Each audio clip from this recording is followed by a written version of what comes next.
পরিবেশ উপদেষ্টা সৈয়দা রিজওয়ানা হাসান বলেছেন, জাতীয় স্বার্থে দলীয় ও ব্যক্তিগত স্বার্থের ঊর্ধ্বে উঠে ঐক্যমত্যে পৌঁছানো জরুরি, আর জনগণের আস্থা অর্জনের জন্য রাজনৈতিক ও নীতিগত ঐক্যমত্য প্রয়োজন।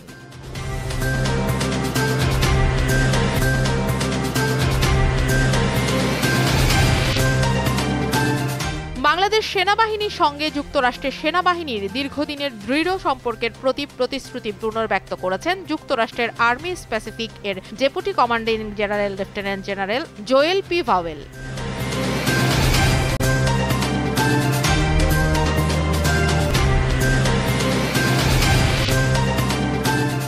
বাংলাদেশের স্বাধীনতা দিবস উপলক্ষে শুভেচ্ছা জানিয়েছেন ভারতের রাষ্ট্রপতি শ্রীমতী দ্রৌপদী মুর্মু এবং প্রধানমন্ত্রী শ্রী নরেন্দ্র মোদী। বাংলাদেশের শান্তি, স্থিতিশীলতা ও সমৃদ্ধির জন্য অংশীদারিত্বকে এগিয়ে নেয়ার প্রতিশ্রুতি পুনর্ব্যক্ত করেছেন তারা।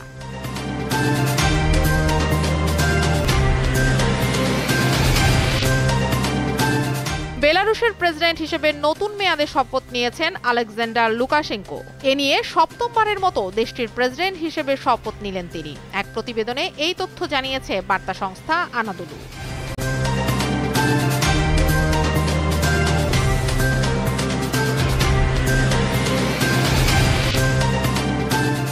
ফিলিস্তিনের অবরুদ্ধ গাজা ভূখণ্ডে অবিরাম হামলা চালিয়ে যাচ্ছে ইসরায়েল। বর্বরতার জেরে ইসরায়েলের বিরুদ্ধে বিশ্বজুড়ে বাড়ছে ক্ষোভ। এমন অবস্থায় গাজায় অবিলম্বে যুদ্ধবিরতি পুনর্বহালের আহ্বান জানিয়েছেন স্পেনের প্রধানমন্ত্রী।